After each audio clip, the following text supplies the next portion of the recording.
একটি রিপোর্ট হয়েছে, সেই রিপোর্টে বিভিন্ন বিষয় এসছে, আর সেই রিপোর্ট আমরা সর্বোচ্চ গুরুত্ব দিয়ে সেটি আমরা বিবেচনায় নিয়েছি এবং সিআইডি তদন্ত করছে, আপনারা জানেন, এবং আপনি বলছেন কয়েকজনকে গ্রেপ্তার করা হয়েছে এবং এই অফিসারও কয়েকজন আছে এর মধ্যে। এটি একটি দিক, এবং পাশাপাশি আমরাও একটা তদন্ত কমিটি করেছি 3 সদস্য বিশিষ্ট, এবং তাদেরকে 15 দিনের মধ্যে রিপোর্ট দেওয়ার জন্য বলা হয়েছে। তাদের কার্যপরিধি বলা হয়েছে যে এই প্রতিবেদন বিষয়ে যে বিষয়গুলো বর্ণনা করা হয়েছে সেই বিষয়ে সত্যাসত্য উদ্ঘাটন করা, এবং আমাদের প্রশ্নপত্র প্রণয়ন থেকে পরীক্ষা গ্রহণ পর্যন্ত ভবিষ্যতের জন্য যদি আমাদের প্রত্যেকটা স্তর তারা পর্যবেক্ষণ পরীক্ষা নিরীক্ষা করবেন, যদি দেখেন যে আমাদের কোনো আরও কিছু করার থাকে সেটার জন্য সুপারিশ প্রণয়ন করবেন।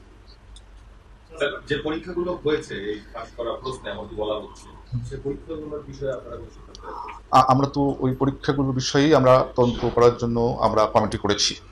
এবং আপনার একটা কথা আমার বলা প্রয়োজন, আমরা প্রেস রিলিজে বলেছি যে 33টা পরীক্ষার কথা বলা হয়েছে গত 12 বছরের। তো 12 বছরে বিভিন্ন পর্যায়ে বিভিন্ন আমাদের অনেকেই কর্মরত এখানে ছিলেন। কোনো দিন ওই পরীক্ষাগুলোর সম্পর্কে পরীক্ষা চলমান অবস্থায় অথবা পরীক্ষার পরবর্তী সময় কখনো কোনো মহল থেকে আপনাদের দিক থেকে কোনো প্রশ্ন উত্থাপিত হয়নি। সুতরাং এটা প্রমাণিত যে পরীক্ষাগুলো সুষ্ঠুভাবে হয়েছে। যদি না হতো তাহলে তখনই সেটা উচ্চারিত হতো। তারপরেও সেই বিষয়গুলো আমরা দেখব, আমরা কোনোটাই ছাড় দেবো না। স্যার, আপনি যে দাবি করলেন তাতে এই যে যারা প্রশ্নপত্র ফাঁসে জড়িত ছিল, তাহলে এরা এক অর্থে দায়মুক্তি পেয়ে না না না না না, আমি সে কথা বলিনি। আমি কথার মধ্যে বোধহয় আপনি এই প্রশ্নপত্র সাথে যারা জড়িত থাকে এটা বিভিন্ন মাধ্যমে হয়, বিভিন্নভাবে হয়। এটা যে নিরপরাধ বা দায়মুক্তি পাবে এই বিষয়টা বলি নাই আমি বলতে চাচ্ছি যে ওই প্রশ্নগুলো সম্পর্কে আপনাদের কারো কাছ থেকে কোনো ধরনের অভিমত, কোনো ধরনের প্রচারণা, কোনো ধরনের অনুযোগ আসেনি। এবং এটি 12 বছর ধরে, সেটা আপনাকে একটু চিন্তা করতে হবে, 12 বছর ধরে অনেক পরীক্ষা হয়েছে, সেই সম্পর্কে এখন আপনি ওই যদি কোনো প্রশ্ন উঠে সেটি কতটা কি হবে আমি বুঝতে পারছি না।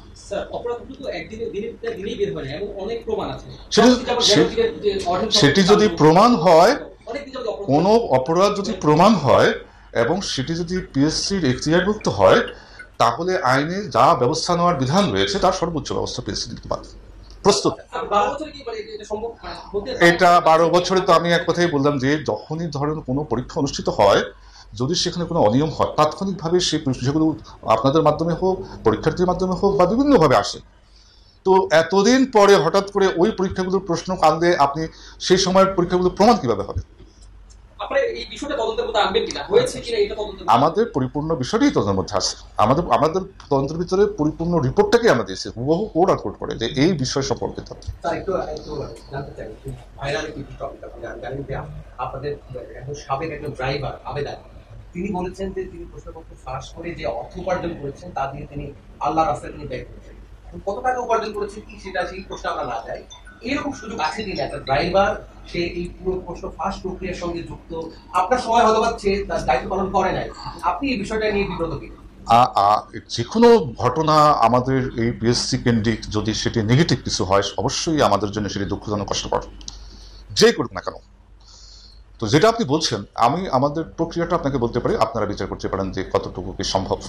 আমাদের ধরুন প্রশ্নকারক আমরা নির্ধারণ করি যারা বিভিন্ন বিষয়ে দক্ষ তাদেরকে, এবং সেটি গোপন থাকে, যিনি প্রশ্ন করেন তিনি প্রশ্ন করে সিলগালা করে আমাদের এখানে পাঠান, ডাকেও পাঠান, কেউ সরাসরি এসে দিয়ে যান। এটা আমাদের এখানে সংশ্লিষ্ট যারা আছেন তাদের কাছে ট্রাঙ্কে সিলগালা করা অবস্থায় থাকে। যখন সব একসাথে হয়, ধরেন 10 জনের কাছে আমরা প্রশ্ন পাওয়ার কথা, 10 জন যখন একসাথে হয় তখন আমরা একটা ডেট করি যে ওই দিন মডারেশন হবে। তখন যারা মডারেশন করে আরেকটু অভিজ্ঞ বা আরেকটু সিনিয়র, তাদেরকে আমরা আহ্বান করি যে কত তারিখে মডারেশন হবে। তখন তারা এরকম একটা রুমে, যেখানে আমাদের অনেক রুম আছে, সেখানে এসে বসেন, সিলগালা অবস্থায় তারা সেটা পান, প্রশ্ন করার প্রশ্ন সেটা ওনারা খুলে ওনারা ওনাদের মতো করে মডারেশন করে আবার সিলগালা করে জমা দেন। জমা দেওয়ার পরে এটা আমাদের প্রেসে যায় সরাসরি। প্রেস থেকে আমাদের বিসিএস এর ক্ষেত্রে আমাদের নির্দেশনা অনুযায়ী আমাদের 20টা প্যাকেট, আমাদের কোনো প্রশ্ন খোলার কোনো বিধান নাই। তো সেটি আপনার বিভিন্ন বিভাগে যায়, বিভাগেরগুলো। আর ঢাকারগুলো এখানে একটা বাথরুম আছে, 24 ঘন্টা পুলিশ পাহারা থাকে, সেখানে সংরক্ষিত থাকে। এবং পরীক্ষার দিন সকালবেলা 2 জন বিশিষ্ট নাগরিকের উপস্থিতিতে এখানে লটারি অনুষ্ঠিত হয়। লটারি হয় 9টা 15 থেকে 20-30 এরকম সময়, কারণ আমাদেরকে 9টা 30-এ জানাতে হয়। তার আগে আমরা লটারিতে যেই সেটটা পড়ে সেই সেটটা আপনার টেস্ট করি। এখানে আমাদের টেলিটকের যারা সহযোগিতা করেন তাদের সাথে আমাদের এখানে যারা উপস্থিত থাকে কয়েকজনের কাছে আমরা টেস্ট কপি পাঠান। টেস্ট কপি পাঠালে আমরা দেখি যে যাও আসছে লটারিতে সেটা ঠিক আছে, কিন্তু ঠিক আছে, প্রস্তুত থাকেন।